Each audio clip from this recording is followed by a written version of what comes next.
Wala pong katotohanan at misinformation lamang itong lumalabas, kumakalat po sa social media na pinatitigil, pinatatanggal ang Pangulong Bongbong Marcos ang retirement benefits po ng mga retired military personnel. Wala pong ganun, Sir Aljo, no? Wala pong direktiba ang ating Pangulo tungkol dyan. Ito pong sa side po ng Sandatahang Lakas ng Pilipinas, ang pinag-aaralan po natin is kung meron pong paglabag sa batas, kung ano po ang implications nito, no, na involving po yung pension, kung involved po yung ating mga retirado po dito. Kasi may lumalabas yung mga nais tumuligsa o mag-aklas nga dito po sa administrasyon, may mga lumalabas sa mga balita na baka tatanggalan po sila ng mga benepisyo. Bunsod ito yata from the post coming from tama ho ba?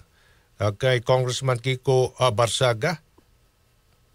Ito po sir, meron naman po tayong pinost din sa ating AFP website na pinabubulaanan nga po, no, ito pong mga napag-aralan po namin na nagpapalaganap nga po ng maling impormasyon, sir. Opo. So naayon sa batas ito na ang isang retiradong sundalo, pensyon ito pinag-usapan, Colonel, tama ho ba, may only be forfeited kapag siya ay kumbiktado sa isang krimen.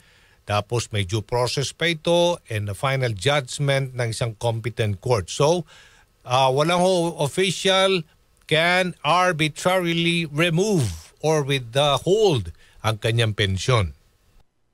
Yes, Sir Aljo, to set the record straight po, wala pong arbitraryong kanselasyon po ng pensyon.